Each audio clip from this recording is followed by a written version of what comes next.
Hey, Tails! Long time no see. So, yeah, if you read this caption right, my dear friend, we're talking about the current state of superhero movies.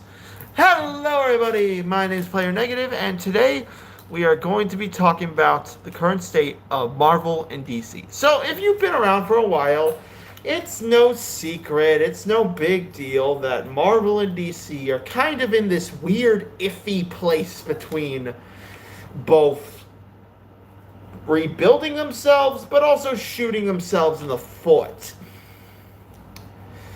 Let's start off with the biggest headlines that matter: Superman and the Fantastic Four. Now, I'm going to start off with the Fantastic Four because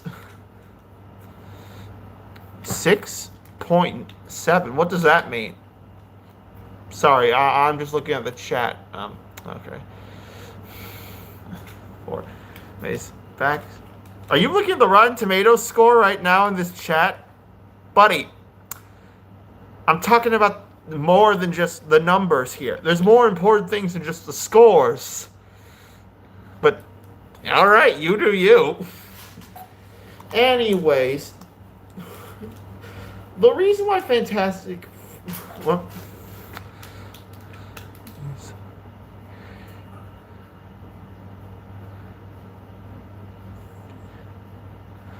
Hello there, Ale. Alright, so let's get into the thick of it. So, what makes Fantastic Four a good movie overall? Now, if I have to say the current state of superhero movies, it's kind of like that one scene from SpongeBob where they switch to his mindset and everything's on fire and he's struggling to keep everything together. Hey, Broxton Goat. But to put it bluntly, that's kind of how it is. Because on one side, we have a bunch of cool superhero movies that are coming out, and some that have already come out that have done a tremendous job of not only respecting the source material, but also getting more and more people interested in the characters. On DC's sides of things, they're starting things over with a new director who wants to take things in a new direction with Superman, Batman, the Brave and the Bold, and the comic department is suffering no shortage of problems. Like, for instance, a current collab that's been ongoing so far is Sonic and DC. That's right, Sonic the Blue Blur has decided to team up with the likes of the Justice League. I never knew how much I wanted to see Shadow in a Batman suit until now. And on the animated side of things, we've recently gotten a really nice animated Superman show called My Adventures of Superman, which is part of a new line of DC animated series that are going to be more anime inspired. We're actually going to get a Green Lantern show that focuses on a certain character in the series in this exact same style and this exact same universe. Now let's look at Marvel's side of things. Both She-Hulk and Ironheart were horrible shows with a bad political writer that immediately blew to pieces and were review bombed to death. Thunderbolts, while it was a perfect movie and did a good job of redeeming multiple different characters, underperformed at the box office. And the Fantastic Four is actually doing pretty good, despite the fact of the controversy surrounding how the story was kind of mid. Why do I look like a robber? Okay. So a common thing about me is that I don't choose to show my face because, well, YouTube's getting a little more tight with its whole age verification thing, and also doing things that kind of jeopardize your privacy as a human being. So for the sake of that, I'm deciding to like cover my face. Also, I just feel like I have the right to my own privacy because YouTubers getting recognized a lot can be somewhat of a problem in things like your school or in everyday life. So I don't want to deal with that, and that's kind of why I'm just doing this. I mean, it's uncomfortable, it's slightly warm, but it's not the worst thing in the world. Anyways, but so far, three Marvel movies, despite being a bit iffy, are actually doing good. And that's saying something because Marvel is in this weird situation where it's both hurting itself but healing itself. It's like if a doctor smacks you with a hammer and then gives you an ice pack for your leg.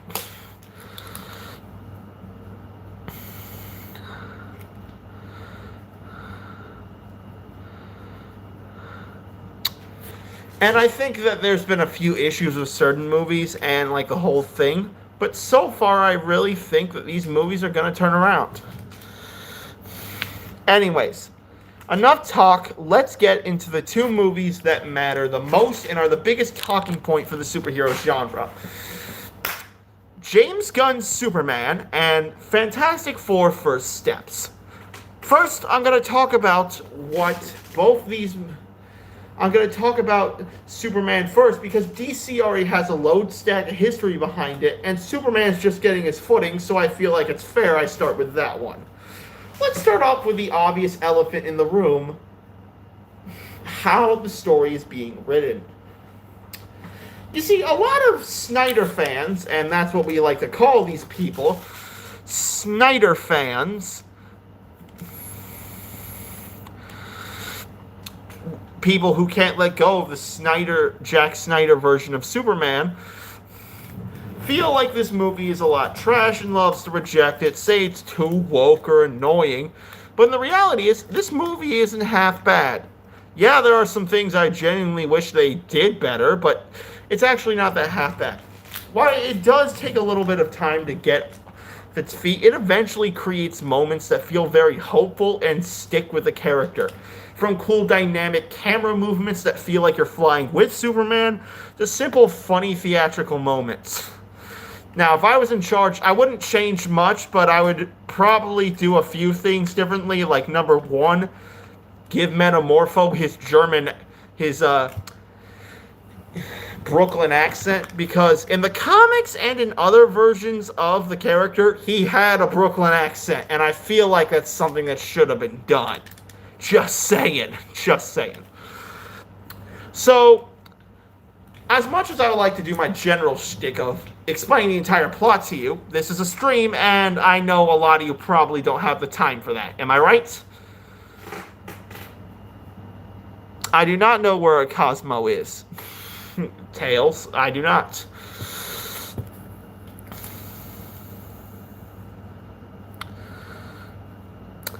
Who is Shadow 939? Welcome to the chat. Anyways, the story begins with a massive exposition dump similar to that of an opening crawl you would see in the Star Wars movies, talking about Superman starting off with his first ever defeat. And then it skips to him getting the absolute crap beat out of him in front of a polar ice cap. From there, Superman ends up getting healed by his servant robots by being injected with heavy amounts of sunlight, and then manages to fight and then lose a battle, but does manage to save multiple people. Of course, the news and the press loves to focus on the negative of things, and decides to just focus on the fact that Superman got his butt whooped for the first time in a few years. And you can tell that there's a bunch of issues with like how Superman's home life is and his reaction to certain people asking uncomfortable questions. The whole thing with Superman is that he's hopeful, that he's willing to stand for people and help them when no one else will. And why that is good, a lot of people have questions that lean to the political thing of, did you consult the president by ending up in a country that you had no business in? But the reality is that it didn't matter because he believed that it was the most just and moral right thing to do because people were going to die.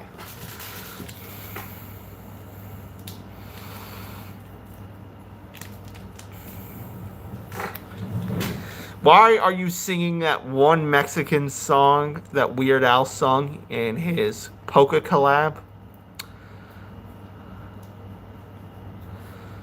Ugh. Ugh. Ugh. Anyways, after an argument with Lois and a few things later, Superman tries going back at it fighting a large monster. And in this scenario, this is where we're introduced to a group of both interesting but also slightly insufferable characters. Oh, sorry, I can't pronounce that name. I don't speak that language.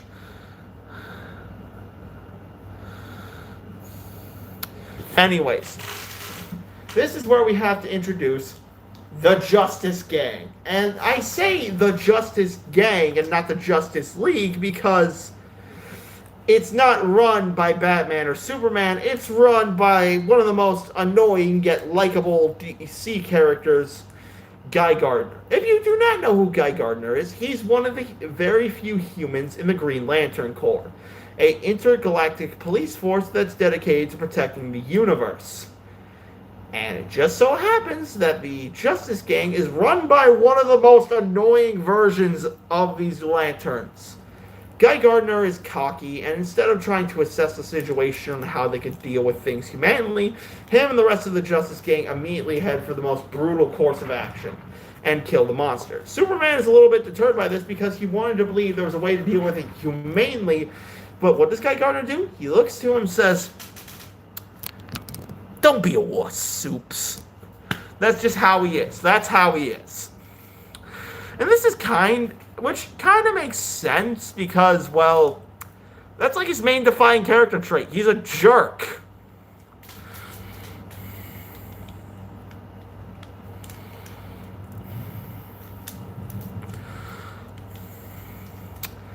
And the thing about this that I would probably have to say is that in those situations of being said jerk, he also was right in a few areas.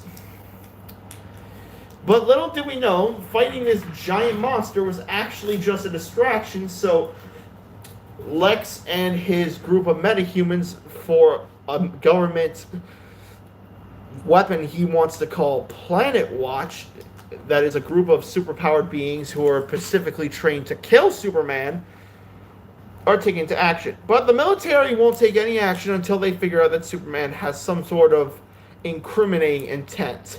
So, later on, they find the Fortress of Solitude, kill all the servant robots there, and try to the message that Superman was sent as a child. Now, it's left up to interpretation whether or not Lex Luthor just altered the message to make Superman look bad, or if he actually managed to translate it. But basically, the message gets either twisted or translated into the idea that Clark was there to conquer Earth and not to save it. This immediately shatters his worldview and makes everyone immediately hate him and question him. Lex immediately acts as the speaking person to believing that Superman is as horrible as we all think he is and everything else. And after all this frustration and issues, Superman makes the bold decision to just turn himself in. That's the thing about him. He doesn't choose to fight back. He doesn't choose to be cruel. Even when people are rude to him, he decides to make the choice to turn himself in so that people don't have to fear him. But little did we know, that's exactly what Lex wanted him to do. And this is where the most strangest scene about him occurs. You see, most supervillains, when they have the hero crushed and they want secrets out of him, they would do something like blackmail them, threaten a family member, or do something simple like threaten to murder them. But here, Lex Luthor does something a little bit more messed up and sadistic, showing you how twisted this guy is. He decides to play a little game of Russian roulette with a random Mexican store owner that Superman just met because he gave him food one time. And the fact that he just kills him in cold blood and it hurts him so much shows you how much he cares. It didn't have to be anyone specific. It didn't have to be Lois. It didn't have to be a family member. It just had to be anyone. Because he genuinely cares about people. Now, a lot of you are probably asking me, well, he's got super strength and a bunch of different powers. How strong could he potentially be held up in? Well, that's the thing. For number one, the chambers aren't that strong. It's just that he's being held back because there's no solar energy in here to charge up his power, and he's sharing a cell with Metamorpho. Now, who is Metamorpho, you might ask? Well, he's a DC character who's either a hero or a villain, depends which one you read, who has the ability to shift his body into any element to create any substance you can think of. And apparently, in this universe, you can combine normal human elements to create kryptonite, which is basically used as like a soft block to make sure he doesn't escape. But we also learn that Metamorpho is also doing this because another soldier has his son at gunpoint. So later, Superman decides to make the deal to try to help him. Meanwhile, Lois is using Jimmy Olsen to gather information on Superman's whereabouts and figures out that he's being held in a pocket universe that Lex Luthor created to hold the most dangerous superpower beings or just people he dislikes. There's like this weird side plot with Jimmy Olsen and Lex Luthor's girlfriend that really doesn't matter to the plot, and if I was in charge of the movie, it'd probably be the only thing I'd get rid of. Just saying, it's the only thing I would get rid of. And basically, because the rest of the Justice Gang is not willing to help him, Mr. Terrific decides to help because he believes that no one else will, and he also sees good in him. Also, he likes to piss off Green Lantern, so there's that.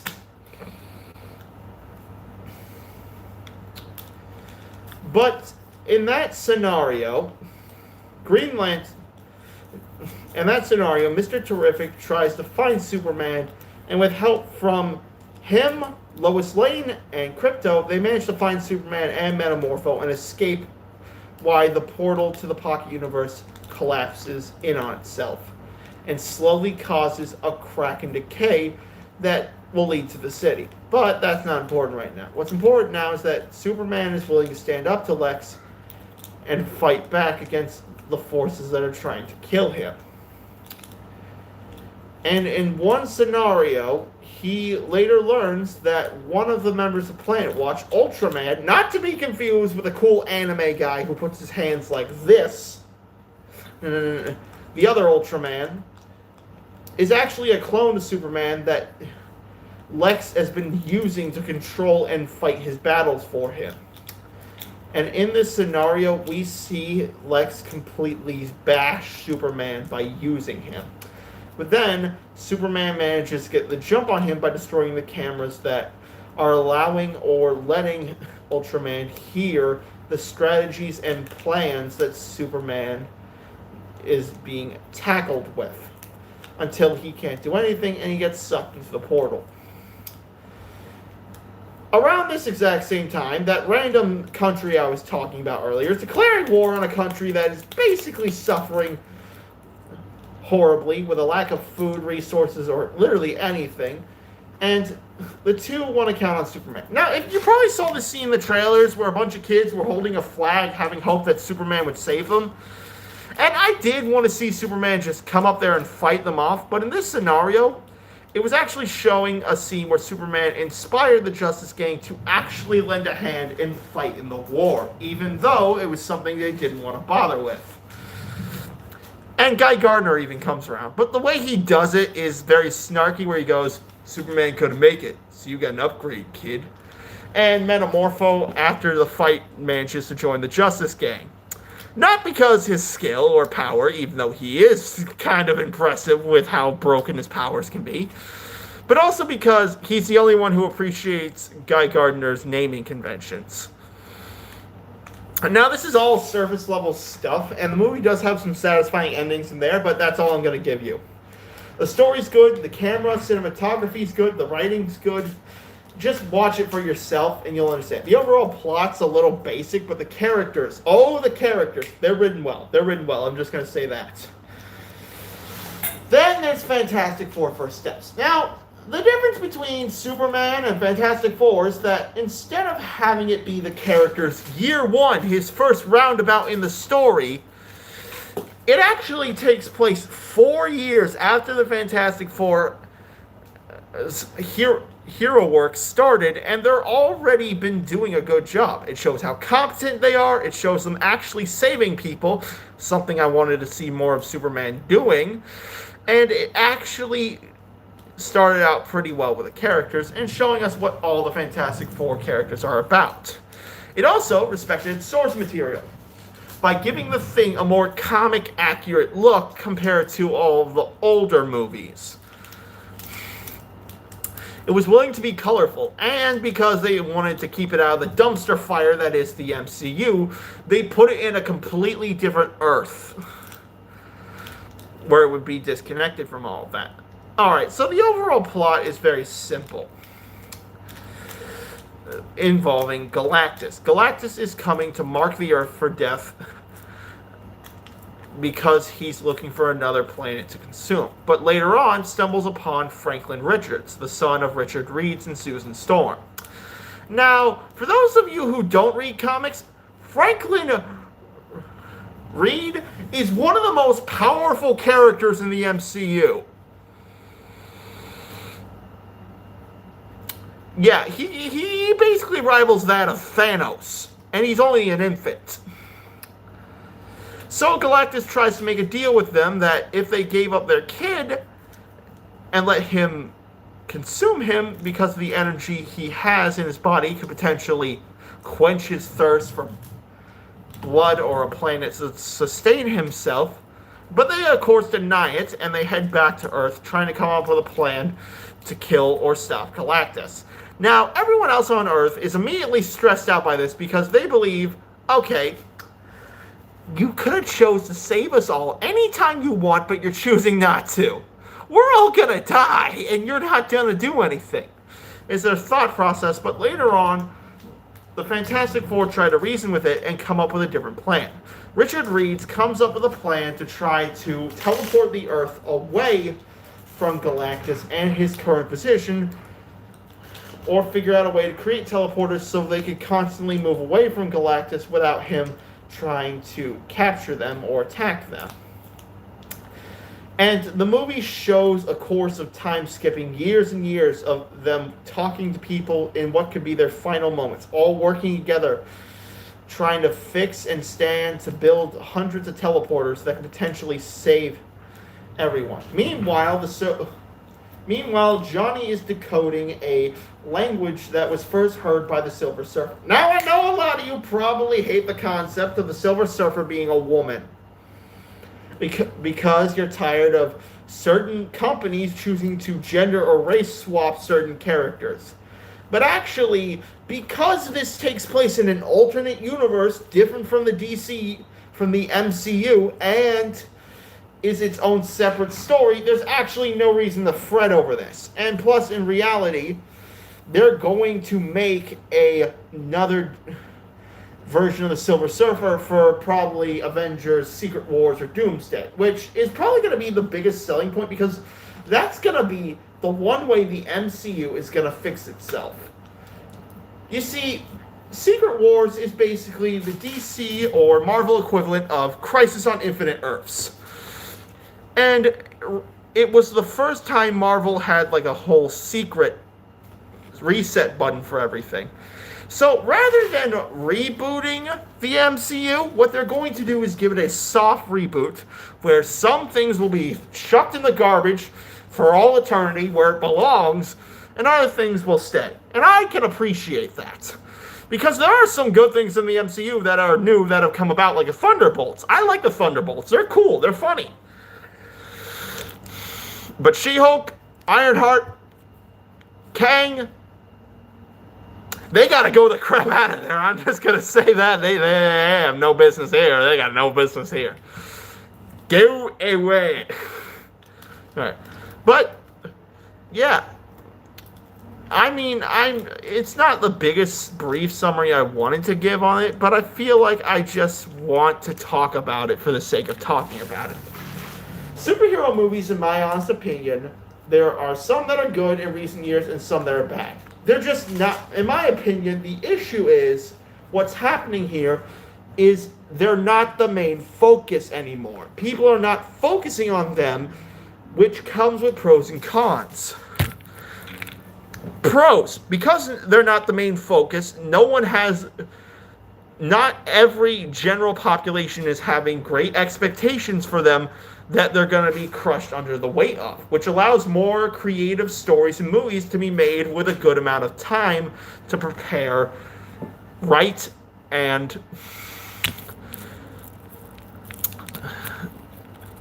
properly finish. Because a finished product is always going to be better than a cheaply turned out piece of slop. And that is what we've been getting for the past few years. So the fact that superhero movies aren't the main focus anymore means we'll get less slop. Another pro, more newer writers like James Gunn are rewriting the MCU, are rewriting the DCU to have more better thought with the comic books, the characters, and the stories. And they're willing to accept the source material rather than run from it like most directors and animators in Hollywood. Cons. They'll probably not get as much box office numbers as they got before, which, you know, is kind of what the current two movies have at the moment. They probably won't be that good all the time like they were back during the MCU, back during Phase 1 and 2 and 3. And lastly, they probably won't be that paid attention to. So far, I'm cautiously optimistic. Now, as for the other forms of DC and Marvel stuff we're getting, such as video games and movies, in terms of video games, I'm excited for the Batman Legacy of the Dark Knight game. It looks cool, and I like the idea that a LEGO game is being treated less like a cheaply turned out licensed piece of crap to its own respective game and is tying into a genre.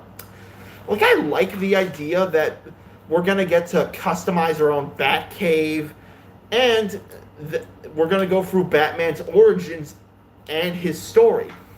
Also, another interesting thing, instead of having hundreds of LEGO characters you can play as when you're not doing the story mode like normal LEGO games, instead, we're going to get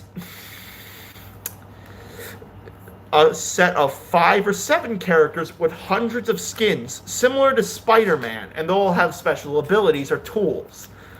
One thing I want for DLC, though, is that I want them to have the Batman Beyond suit. I am sorry, maybe it doesn't fit into, like, the main narrative of the game, but I'm just saying. Batman Beyond would be pretty cool, if I'm not gonna lie. So, the set characters that are going to be coming out are as followed. Nightwing, Batman, of course, Commissioner Gordon, Robin, and Talia al Ghul. Also, another thing, you get to pick whatever Batmobile you want from from any era of Batman. So, say you're a fan of the animated series. Well, you could drive that sort of Batmobile and wear that sort of outfit. Maybe you like the kooky 1990s retro version of Batman with that weird rainbow suit when he fought against Firefly in the old comics. You can choose that. Say you want Robin to wear that crappy set of short shorts and Peter Pan shoes from the old cartoon, back when he used to stand alongside Batman, walk on a building upward, and say, "Holy Captain Nemo, Batman!" Like, basically, the fact is, this game is going to be both a fun Lego game that takes the idea in a new direction and something that is going to pay homage to a character who's been around with over decades of television, video game, and movie appearances. And I couldn't be happier. So, as a send-off, the current state of Marvel and DC is that it's changing. The landscape of superhero movies is changing to a point where it's not the main focus. And while there are pros and cons to this, it's also a really interesting sense of opportunity. Am I excited for anything Marvel related? Depends. Is there a woke writer at the helm? Then I'm not interested. But if there's not, you bet I'm interested. Am I excited for everything coming out? No. But am I excited that my favorite characters are finally going to get the respect they deserve without corporate suits thinking that's weird? Yes. Well, I'm Player Negative, and I'll be signing off. And Tails, thank you for being one of my best supporters on my channel, and for surpassing me in subscriber count. Till then, see you later. Oh wait, I can't do my outro whistle with my... Oh! Sipimations! Hello there! Change of plans. So, you're late in the stream, but basically what I've been talking about is my situation with superhero movies and my current opinions on them, and how the superhero landscape in the industry has been changing, for better or for worse, where basically because superhero movies are not the main focus, there are pros and cons to it, such as movies being taking more time to actually tweak and finalize their stories and characters, as well as cons like the fact that they're probably not going to get as many box office numbers at the start. But also other pros like the fact they're going to be willing to respect the source material. And speaking of source material and other things, I still got to do that collab with Zipimations. So, yeah. Well, talk to you later, guys. See you later. In the words of the real-life fake wizard, create, innovate, and for the love of God, cancel Disney+. I'm Player Negative, and I'll be signing out.